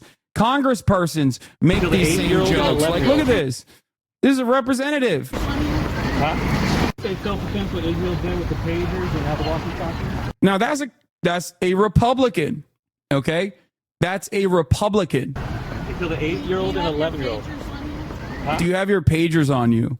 John Fetterman, on the other hand, is also defending the pager attacks in like non-hostile media environments. Okay? Just so you understand, like the very same people that are fucking outraged right now because a Republican said that joke directly to fucking Mehdi Hassan's face are the same people that made those exact same jokes. The most revealing part of this train wreck was that this twerp's sniveling cowardice. He makes 2 rapid-fire, nasty, racist, disingenuous remarks, and then when he gets called on and he goes for, oh, I'm so sorry, I misunderstood you, was totally clear who this guy was from his Twitter feed. Okay? Is it possible that Hezbollah just bought new Tesla pagers?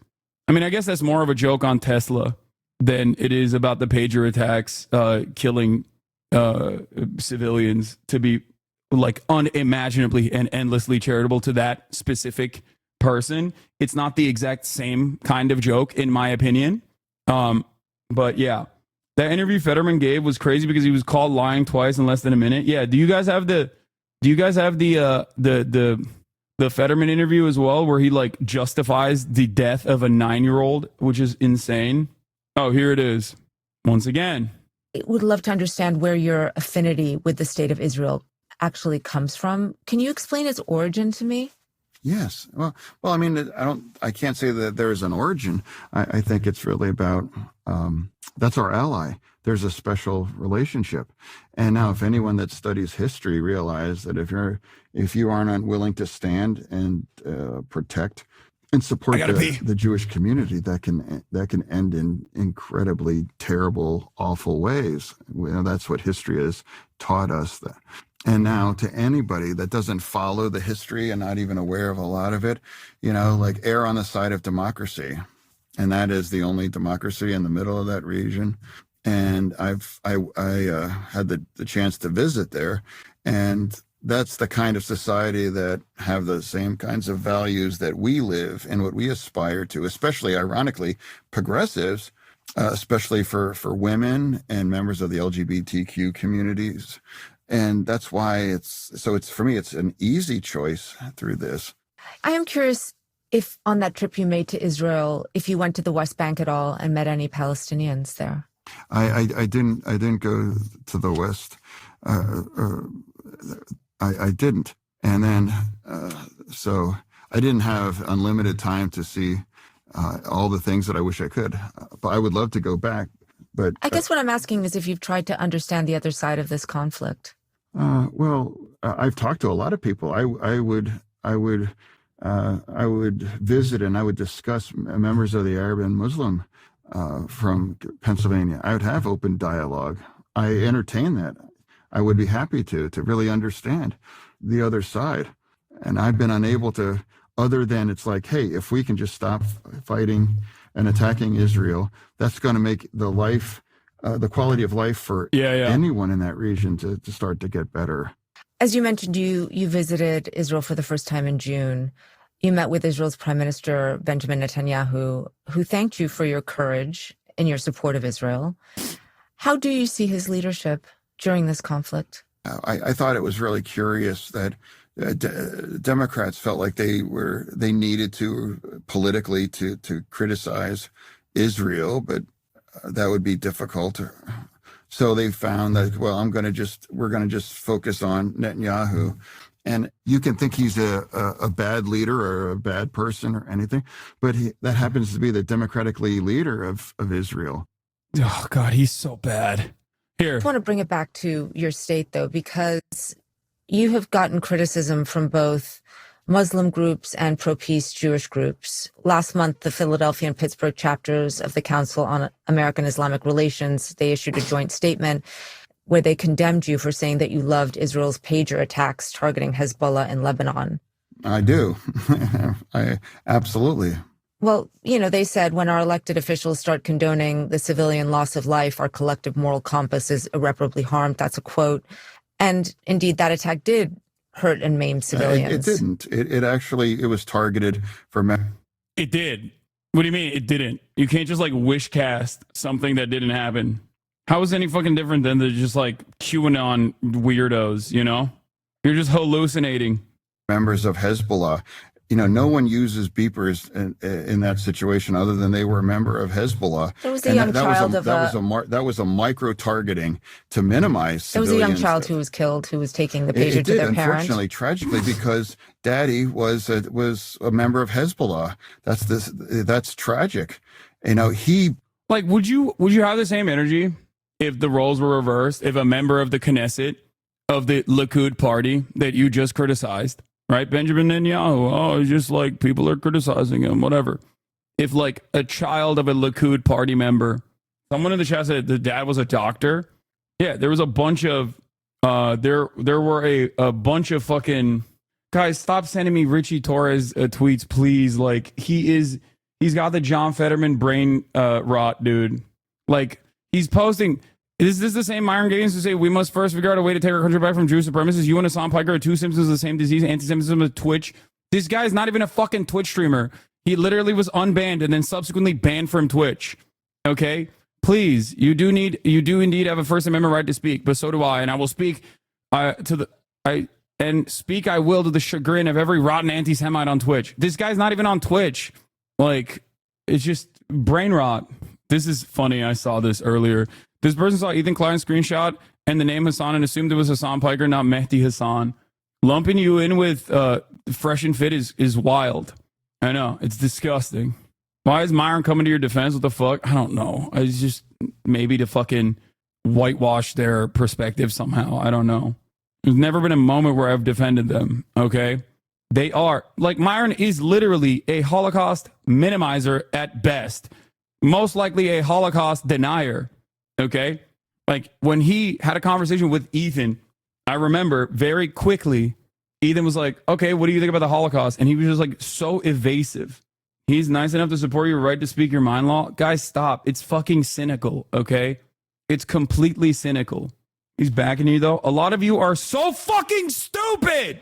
A lot of you are so fucking stupid, dude. You are literally operating with minus 10 IQ, okay?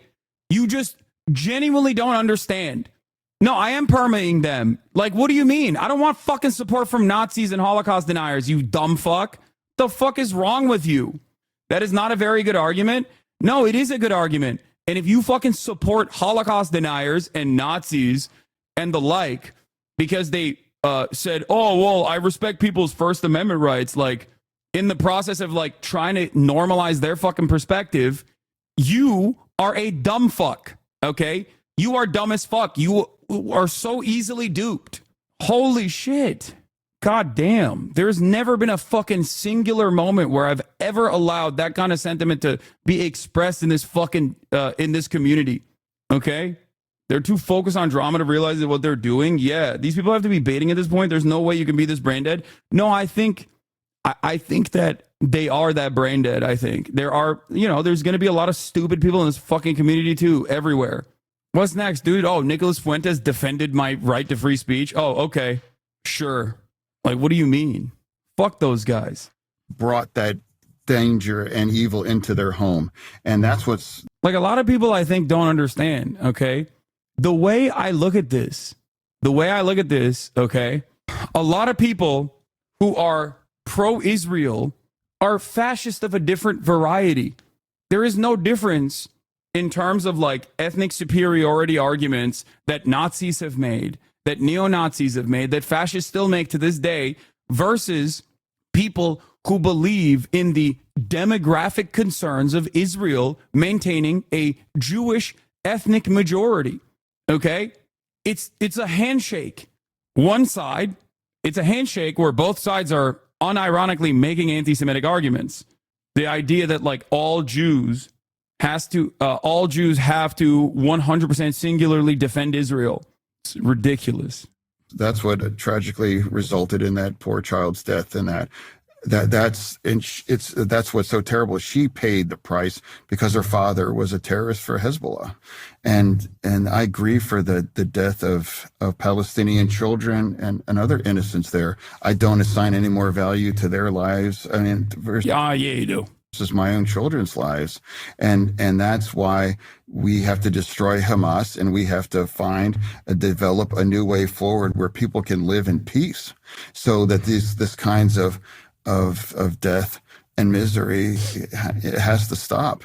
But it's not being driven by Israel; it's driven by Hamas and Iran, and that kinds of commitment to destroy the state of Israel. And now you have idiots in this nation, talking about and chanting about from the river to the sea. And they try to pretend that doesn't exactly what that means. And that is Israel is in the middle of the sea and that river. And that has to be wiped free. And that's at least own your anti-Semitism rather. Shut the fuck up. Anyway, you guys understand that like there are permission structures for genuinely Islamophobic sentiment being expressed here. And that is part of the reason why the fucking Richard Spencer writer guy thought that he would be able to spew that nonsense comfortably on CNN, especially when CNN has done this. CNN pundit calls Democratic Representative Ilhan Omar a public relations agent for Hamas with no pushback. No, she's a Democrat. They're going to vote for Biden. I'm not surprised about that. I am surprised that in the year of our Lord, 2024, there is a public relations agent for Hamas sitting in the United States Congress. No. He didn't get fired. He's still one of the most prominent Republican voices on CNN. Okay? So understand that. This is what I mean when I say Islamophobia is so pervasive and so fucking permissible. Okay? It's just like the most normalized form of bigotry, where like in the United States of America, a white supremacist country built on those fundamentals, built on chattel slavery, indigenous ethnic cleansing, Americans have improved their ways in which they do anti-black white supremacist sentiment. Okay? So much so that even if someone is like a die-in-the-wool racist, there are certain things that they hear where they're like, oh, that's a bridge too far for me. Wouldn't go that far. You know, you could have a guy with like the identical politics of a fucking Klansman who will still turn around and go, oh, saying the N-word with a hard R, well, that's a little bit much. Whereas Islamophobia and its social conditioning and it's like the propagandizing of Islamophobia is relatively new. It's a relatively new target. It's relatively new in comparison to like the inception of the American state revolving around anti-black white supremacy. So there is no masquerading. You can be like, no, these guys are all jihadis. They're all terrorists. They're all terrorists that need to be killed. That type of shit is not only pervasive, but totally accepted. This is a fact all over the Western world. Yes. Will this sort of sentiment be normalized even if Kamala wins? Yes. Kamala Harris will come out with a statement, just like Barack Obama did every now and then, about like how Islamophobia is really scary and people shouldn't do it. And then everyone will turn around and be like, she loves Muslims. She's a jihadi herself. It already is. Kamala Harris is currently the vice president. Joe Biden is currently the president. It's currently pervasive. It's currently accepted. Anyway, the mainstream media needs to stop platforming dishonest and bigoted Republicans. America needs to hear what the far right thinks, but we don't need to hear their bigotry and trolling. Reporters can present these views and their significance. We don't need these bigots. Until CNN and other outlets return to the regular standards, they're going to keep having their right-wing commentators engage in self-destructive acts. Remember the imploding of Jeffrey Lord, Ed Martin, and Corey Lewandowski? These people keep horribly tarnishing the CNN brand. The hard reality is that Republicans are so far from center that they cannot engage in civil debate. The viewers would be better served by ending the right-wing food fights. We also don't need fictitious Republicans who lie constantly either, like Ronna McDaniel. CNN's Republican chief executives clearly are behind these recent Republican affirmative action hires. They suppose that having more right-wing droogs on air will get Republicans to flip away from Fox, but this will never work. For every Fox bot tuning in, they lose 2 disgusted viewers. And just closing on the root of Ryan Jerdusky, he is a full-on racist and radical Christian supremacist who has written for racist activist Richard Spencer, a fucking Nazi, an out-and-about Nazi. He has been running on operation to block black and LGBT authors from school curricula. He should have never been on CNN. Richard Spencer confirms that this guy literally wrote for him more than a decade ago, but wrote for him nonetheless. The irrational both sides fetish has created a dynamic where it is more controversial to call a fascist what they are than it is for Republican politicians to praise Hitler like Trump and Mark Robinson do. Calling a Nazi is more controversial than being an actual Nazi. What the actual fuck? I'll convert this into an essay, but in the meantime, here's what the current rising conservative host is up to is just as disgraceful. Anyway, Ben Shapiro defended him on X. Imagine if someone had made a joke about October 7th directed at him on his platform. The hypocrisy is crazy. Yes. Like that person would be fucking locked up. It's just so fucking annoying. Yeah, from writing for Richard Spencer to appearing on CNN. What a glow up for Ryan Jerdusky. Congrats to all involved. Yeah, Richard Spencer confirms it too. Has Trump alienated swing voters after the Madison Square Garden rally? We're going to cover that in a second. Hold on. The only reason he faced backlash is because Hasan pushed back immediately too. Every other time it's been brushed over because nobody cared. Guys, Jake Tapper and Dana Fash are CNN's 2 top billed commentators, okay? They literally engaged in a similar fucking conquest coming from the same exact Islamophobic place against Rashida Tlaib. Okay? They did that against Rashida Tlaib. Now, of course, like the views of some of the top billed commentators do not reflect the views of the entire institution. I'm not saying that every single person has those exact same opinions, but understand why people like this think it is perfectly normal to say shit like this on CNN. Okay? That's it. And it's interesting to think because when Dana Bash and Jake Tapper were doing that to Rashida Tlaib, they were doing that as Rashida Tlaib was being attacked with virulent, open Islamophobic attacks that made the same exact joke about her beeper, her beeper exploding potentially. Like that was a cartoonist that posted a cartoon of Rashida Tlaib and a beeper right after the attacks from Mossad, the terror attacks on Lebanese civilian population in Lebanon. Online liberals use plenty of Islamophobic language. They resent every vocal pro-Palestinian person. I just hope that, I hope that people understand what they are doing. There are plenty of open-minded individuals who value themselves as progressive, who do repeat some of these fucking talking points, and I urge them to reconsider. Okay? I urge them to, re-examine the way that they speak about Palestinians, about Arabs, about Muslims. This is a dangerous prospect. Okay? I know that there will be some people, at least, that are coming into this community that will do that. I hope. There is zero room for racism or bigotry at CNN or on our air. We aim to foster thoughtful conversations and debate, including between people who profoundly disagree with each other, in order to explore important issues and promote mutual understanding. But we will not allow guests to be demeaned or for the line of civility to be crossed. Ryan Jardusky will not be welcome back at our network. Yeah, they clapped a fucking Nazi, but why did they have a Nazi on to begin with is a great question to have, is a great question to ask. And, if left unexamined, this kind of sentiment will continue to grow. Yes, I already watched the Majority Report defending me from smears today. I did. You are a R-worded racist, unfortunately. Me. Don't ban this person. I really, really, really need to understand why does this person think I'm racist? I need to know. This is old news. Holy shit, people woke up today. LeMafiao dies in one shot. Damn, he watched me play video games, though. Unfortunately. Despite the threat he represents, think well-meaning folks are missing the forest for the trees with Trump. We must deal with the rhetoric that is now polluting the space. No, I find it really funny when people say shit like this. I just want to know why he thinks that. Also, he's a... Hasan, I like you, but some of your takes are delusional. It's funny because, if I was racist, I feel like this person would be a fan of mine. That's the funniest thing. So many of my naysayers will be like, dude, you're fucking racist. And then you look at their background, you look at the things that they advocate for, and they unironically are just genuinely racist half the fucking time. So it's yeah, if I was a racist, as you claim, you would probably be a fan of mine and you'd be defending me everywhere online, being oh, actually, he's just exercising his free speech, you fucking idiot. You don't understand. Anyway, okay. We're gonna do the Trump alienated swing voter thing from Channel 4. One of my favorite things, as you guys know, is when British people study the American heartland. The King of New York is back to reclaim the city that he built.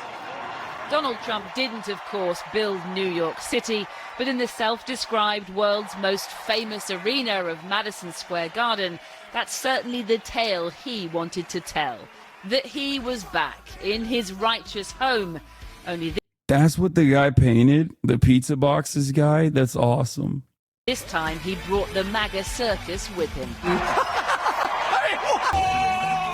But if the aim was to endear himself to his native New Yorkers, the opening act sure didn't get the memo. I don't know if you guys know this, but there's literally a floating island of garbage in the middle of the ocean right now. Yeah. I think it's called Puerto Rico. Puerto Rico is, in fact, an American territory, which makes them, by the way, a critical American voting bloc. Racist slur number one. There are more Puerto Ricans First of all, okay, couple facts. Puerto Rico, American territory. If you're Puerto Rican and living in Puerto Rico, you can't vote. However, if you are Puerto Rican living on mainland United States of America, as there are, by the way, more Puerto Ricans living in the continental United States than there are in Puerto Rico, just so you guys understand, you can vote. Okay? Just so we're clear. Okay? And there are a decent number of Puerto Rican Trump supporters. The thing is, they also love Puerto Rico unconditionally for understandable reasons, okay? If it ain't a shithole, then why did they leave? That's awesome. See? Here you go. Here you go. Dumb fucks. Once again, keep chirping. Keep chirping, dude. Keep fucking chirping, bitch ass. So fucking stupid. People are so openly disgusting. Like, I think more people should be embarrassed to have opinions like this that they broadly televise. Okay? They didn't leave Puerto Rico. They are American citizens living in another part of America. It's like being from California and loving California, but having to move for one reason or another to a different fucking state. Okay? That's number one. Number two, there are obviously many reasons as to why Puerto Rico is deliberately underserved as a U.S. territory. Okay? We fucked Puerto Rico up.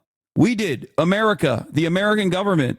Okay? What a fucking stupid question. Oh, why did they leave Puerto Rico instead of staying on the fucking island? And it's like, I wonder why, dude. I wonder why. Well, one immediate reason is because Puerto Ricans are treated as second-class fucking citizens. That's number one. Second reason is that the infrastructure is deliberately kept shitty. It is one of the greatest examples of vulture capitalism. Democrats and Republicans are both responsible for this, for the record. It's you can loop this under like the bipartisan consensus of American foreign policy if you want to. Anyway. But it got darker and more dystopian from there. The whole party, a bunch of degenerates. Kamala Harris, she is the Antichrist. Her and her pimp handlers will destroy our country. We need to slaughter this other people. Then came the main act himself. They almost managed a kiss. But did Trump manage to rise above the X-rated sideshow? As the New Yorkers like to say, forget about it. Kamala, you're... A British person trying to do a forget about it joke is insane. Don't do that. That's like a hate crime, I think. That's unacceptable, okay? Unacceptable. Fired! Get out! Get out! You're fired! Camila! The aim was to paint this... I do think it's funny how these guys exercise so many creative liberties whenever they want to try and figure out a way of saying Kamala Harris's name wrong. Like, they use all their creative juices on that, okay? They're tapped out by the time it comes to, like, being creative or anything else. This is the pinnacle of Trump's comeback. But critics drew a very different parallel with a Nazi rally that was held in this very venue in 1939. Only this was the here and now. November 5th, 2024, 9 days from now, will be Liberation Day in America. It's going to be Liberation Day. On day one, I will launch the largest deportation program in American history. Going to get the criminals out. Going to kick them the hell out of our country as fast as possible. Outside. Why do you think the Puerto Rico thing is getting more attention than some of the more unhinged statements? Because Puerto Ricans are American citizens and they love Puerto Rico, regardless of what their fucking political allegiances are. Okay? And they vote. You can say whatever the fuck you want about undocumented immigrants, but because they have no political power, because they are hyper marginalized, but they don't have any kind of fucking motion in terms of voting because they can't vote, it doesn't matter. You can get away with all the other unhinged shit. You can literally say whatever the fuck you want. You can lie and say Haitians are eating cats and dogs, which Donald Trump also did. People find that gross, but there's not the same level of pushback because Haitian migrants that are here with the proper paperwork under temporary protected status still do not have the right to vote. Puerto Ricans, on the other hand, do have the right to vote. There's 500,000 Puerto Ricans in Pennsylvania, dude. And it's such a very obvious, overt, gross, racist ass fucking thing to say, oh, it's a trash island. There are, once again, and I'm going to repeat this, there are, once again, more Puerto Ricans living in mainland United States of America, Alaska, Hawaii, than there are in Puerto Rico, the island, okay? And virtually every single one of them loves Puerto Rico. Doesn't matter, they could be hogs. Doesn't matter, they could be Trump supporters. They still understandably love Puerto Rico and want what's best for Puerto Rico, okay? That's what happens when you are a colony. You maintain some kind of like hope that inevitably your people and your island will thrive. Have you not met like a Puerto Rican person ever? This is not like other people in diaspora, okay? It's a unique predicament. Like Cubans in Miami, especially, do not like Cuba, okay? That's why you hear insane statements about Cuba, like from Miami Cubans in diaspora. Even I would say Venezuelans, many Venezuelans are not exactly fond of Venezuela for one reason or another. That's not the same for Puerto Ricans. The assembled MAGA faithful were full of pride. Gee, I've been a lifelong New Yorker, lifelong Republican, and I have never been able to confidently wear my MAGA hat in the street until this rally today. And we saw the economy under Trump, we saw the economy under Kamala. Which one was better? Well, he was over 2 hours late, and we had this. I need like one extra question from these people, like just one additional question, please. I feel like it's journalistic malpractice, and also you're leaving a lot of content on the fucking table when you don't ask them, what do you mean by that? What do you think Trump is going to do in terms of fixing the economy? What do you think Trump is going to do to fix the economy? What has he communicated to you? You're kind of misspeaking. They love the country but are more conservative, so they hate the governments of Cuba and Venezuela. No right-wing Puerto Rican is going to advocate to bomb the island of Puerto Rico in the way that like a right-wing Cuban will advocate to bomb the current Cuban island. Not just the administration, but just bomb Cuba. That's the difference. Like the distinction I'm trying to make here is that regardless of political allegiances, Puerto Ricans still obviously love Puerto Rico. Puerto Ricans, especially conservative ones, will get pissed off if you make them. I mean, yeah, I lived in Miami. This is common for every Latin American subgroup, if we're being real. Puerto Ricans, especially conservative ones, will get pissed off if you mistake them for Mexicans and are incredibly proud of being Puerto Rican. Understandably, why people will be like, I'm not Mexican, I'm Puerto Rican, or I'm not, that's literally just racism. That's a normal thing to get mad at. But the meme in Miami especially is like, Latinos fucking have a little extra smoke for being mistaken, like Dominicans for Haitian, or Puerto Ricans for Dominican. Like it's a meta, it's a meme. Point is, he's going to increase our taxes and decrease our taxes. The upper class, that's going to make his friends rich, so that's how we'll fix the economy. Miami Cubans here, we are the Iranians of the Americas. I have family that do advocate to nuke Havana. Meanwhile, my best friend is from PR, and he wants to nuke Washington to free PR. Yeah. I'm not kidding. Of course I'm not kidding, dude. Yes. Miami's Cuban mayor says the U.S. should consider airstrikes against Cuba. Yeah, we talk about Balkan posting online quite a bit, but it is very similar. Like, Latinos also Balkan post in terms of, like, where they come from. Like, unironically, they do. But we're not going to get into that right now. It's not important. Let's continue. Standard mix of campaign themes, the economy and immigration, and a fair bit of freewheeling, which may explain why hundreds of Donald Trump fans are leaving early. How was it? Incredible. Amazing. It was electrifying. The place, everybody was on fire. You know, there could be a red wave coming through. You never know. We could be another swing state. She surely knows that Democratic New York would never vote for Donald Trump. Harris is 15 points ahead here, and she, by chance, was visiting a Puerto Rican restaurant yesterday in Philadelphia as Trump's anti-immigrant barrage was underway.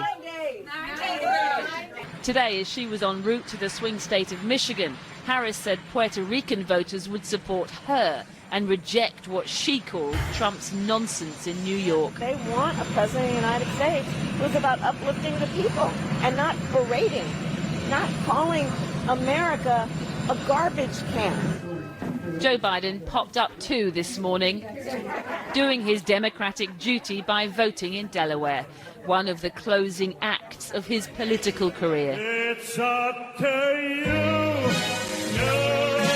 The question is whether Donald Trump's big New York finale will be one of the closing acts of his. Siobhan Kennedy reporting. Well, let's get some reaction to the Madison Square Garden rally from Albert Eisenberg, Republican political strategist and a writer for the Philadelphia Inquirer in the city. Welcome to the program, Albert. That was a hate rally, wasn't it, last night? I think that a lot of the people in attendance who are increasingly diverse on the Republican side, the Republican Party is getting more diverse, will continue to get more diverse this election, would protest that. There's some very off-color jokes. Yeah, there were. Against Latinos, against African Americans, against Jews. I mean, just off-color, unacceptable language. Yeah, but it's funny because there's always media uproar when it comes from the right, but I haven't been asked any questions about the Hamas rhetoric, pro-Hezbollah. What Hamas or pro-Hezbollah rhetoric is happening at any point? Like, what has happened? Where is this happening? Rhetoric on college campuses, and Kamala really has as a Jewish person. It's actually incredibly important how you frame the discussion. It is, but none of those students are running for the presidency. And no, but they're supporting the Democratic Party. And but hang on, this is a presidential candidate who's been president, running for office. This is his final pitch. So the vast majority, and he opens the gates to some very offensive language. So the vast majority of voters are not going to be voting based on an off-color joke about Puerto Rico, which was off-color, not good. They should have vetted that comedian, and they should have had him on. And they did apologize. Well, they sort of distanced themselves. Is that because Puerto Rican voters matter, especially in this state? Absolutely, and Latino voters are shifting Republican. So despite a lot of the uproar and sort of the upper-educated, people who consume a lot of media. Yeah, it's elitism. It's the elites, dude. I hate this because there is some validity to these claims when the Democratic Party is posturing with Liz Cheney over and over again and have openly targeted college educated whites in the suburbs. That is what's so fucking annoying about it. Okay, that is what's so fucking annoying about it. It's the Democratic Party has historically been the pro-working class party. What the fuck? I hate that they're just completely dropping. They're completely dropping the ball on this shit. Crazy it took this long to see Trump as the fascist he is. I don't think you're talking to me, right? Because there's never been a moment where I haven't said that. Oh, you're talking about Puerto Rican voters potentially? GeoGuessr Israel guy just dropped a great one on Puerto Rico. Ocasio, thanks for the 10 gifted. Lush vegetation, fertile soil. Oh man, this infrastructure needs some help. Maybe we're over here in Haiti. What? Why is there crumbling infrastructure in a U.S. territory? In October 1898, the United States seized control over Puerto Rico and began using the island as a testing ground for chemical weapons and forced sterilization campaigns. During World War II, the United States wanted to test chemical weapons on human subjects to ensure their efficacy across races. So they conducted racial tests. By the way, that's such an incredibly racist thing to do on both ends. On the one hand, you're obviously treating different races as less than human by subjecting them to chemical weapons testing. But on the other hand, it's also incredibly racist because you're we have to make sure that black and brown people don't have a special way of not being killed by our chemical weapons in a way that white people will be killed. That's just race science. We need to determine their Pokemon type weaknesses. Yeah, that's what I'm saying. It's insane. Testing on Puerto Rican subjects. They also conducted jungle testing on Puerto Ricans on an island off the coast of Panama. The same doctor who conducted this testing bragged about injecting cancer into a number of his Puerto Rican. Big homie had the Hitler stash and everything. That's kind of crazy. You ain't slick, Cornelius. You ain't slick. He had a little bit